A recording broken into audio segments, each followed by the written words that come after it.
right into this explainer because today we're tackling something that literally impacts every single one of us. We're going to diagnose exactly why life knocks us down and, honestly, more importantly, why we so often stay down. We're looking at the definitive habits that absolutely destroy our ability to bounce back, drawing straight from a totally fascinating breakdown of resilience. So if you've ever felt completely derailed by just a minor bad day, get ready. We are about to dissect the anatomy of a setback and figure out exactly how to build your resilience muscle. Think about it. Spilled coffee, a flat tire. These are minor inconveniences, yet you spiral. Why is that? Suddenly your whole day is ruined, your mood is completely wrecked, and what should be a 10-minute problem turns into this exhausting 3-day rut. So why do we catastrophize the small stuff? Well, we're going to hold up a mirror to these daily reactions right now.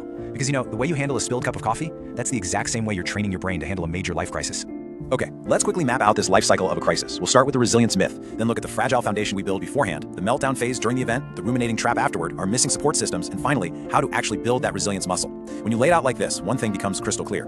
Resilience isn't a genetic trait, it's a habit. Starting with section 1, the resilience myth. It's a muscle, not magic. You see, the absolute biggest hurdle to bouncing back is this false belief that you just aren't naturally strong enough to handle hard things. And that right there is the fixed mindset trap. It's looking at a challenge and instantly thinking, man, I'm just not strong enough for this. It's believing that resilience is just some fixed trait, kind of like your eye color, that you either have or you don't. But look, when you operate with a fixed mindset and this intense fear of failure, you'd frankly rather not try at all than risk falling short. You end up throwing in the towel before the bell even rings. What this mindset completely misses is that failure is the exact mechanism by which you build resilience. It's a requirement, not a disqualifier. Moving into section 2, before, the fragile foundation, basically setting yourself up to fail. Because we often sabotage ourselves long before things actually go wrong through a total lack of prep. Think about having zero emergency plan and absolutely no emergency fund. A surprise $500 expense really shouldn't ruin you, but without preparation, boom, it triggers total panic. Now, what's wild here is how we completely neglect our physical resilience. We actively avoid all forms of discomfort, no cold showers, no hard conversations, literally zero public speaking experience to try and conquer that fear of judgment. We don't exercise to practice pushing through physical pain, which leaves our bodies incredibly weak. We're basically setting the baseline for our mental toughness at absolute zero. All right, time for a little tough love. Tired people have no resilience. Garbage diet, garbage mood, garbage resilience, period. If you are constantly exhausted because you just refuse to manage your physical foundation, you are never going to have the mental bandwidth to navigate an actual crisis. Which brings us to section 3, during the meltdown phase. This is when the crisis actually hits. Because we haven't built that solid foundation, we completely lack the coping skills. When stress hits, what do we actually do?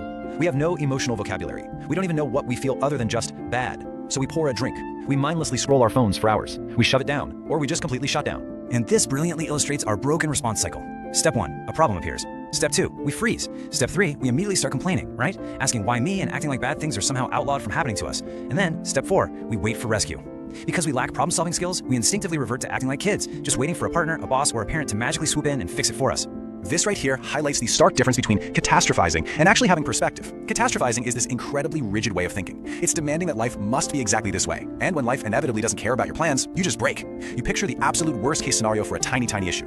Perspective, on the flip side, is just hitting pause to ask one simple question. Wait, is this life-threatening? And you know what? The answer is almost always no. Instead of freezing when plan A falls apart, a little perspective lets you pivot and look for plan B or plan C.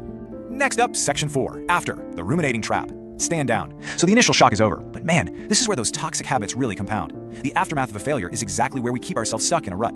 Just look at this timeline of emotional dysregulation. 10 minutes. That is literally all it takes for us to give up. We just have zero stamina for struggle.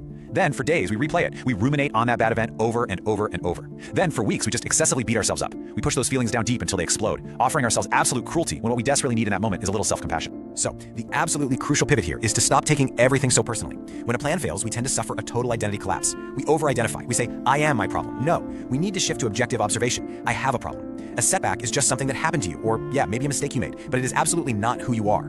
All right, section 5, the missing support system.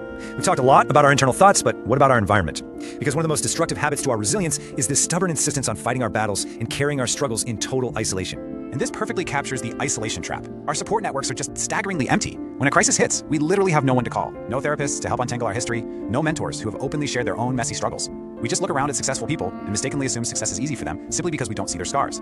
Because we don't build a community of survivors around us, we literally cannot visualize a future where we're going to be okay. Which brings us to our final part, section 6, building the resilience muscle, getting back up. So how do we actually turn all these destructive habits around? Well, it starts with a massive reframing pivot. You have got to ditch the victim identity. Stop wearing I'm just unlucky or bad things always happen to me like it's some sort of badge of honor. You've got to swap that for a growth mindset. I can learn to be stronger. And you prove this to yourself by actively remembering your past wins. Look, most of us have overcome some incredibly difficult things in the past, but we just forget. We lose our track record of overcoming. You really have to remind yourself that, hey, you survived 100% of your bad days so far.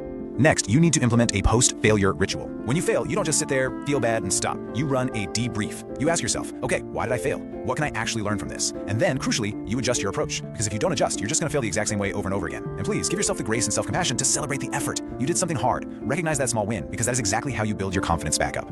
I really want to leave you with this absolute truth. Read this and internalize it. Resilience is a muscle. You haven't exercised it. Start small, get back up. If you are still down, it's simply because your resilience muscle has basically atrophied from avoidance. It's time to hit the gym, mentally speaking, and start working it out. So I'm going to leave you with this question to answer for yourself right now. What is the one single small setback you are going to reframe today? Is it a difficult email, a delayed flight, that spilled cup of coffee we talked about? Find that tiny moment of friction, stop the catastrophic spiral in its tracks, and practice getting back up. Take that small step today and start building the muscle that is going to carry you through the absolute hardest moments of your life. Thanks so much for joining me for this explainer. Now get out there and get to work.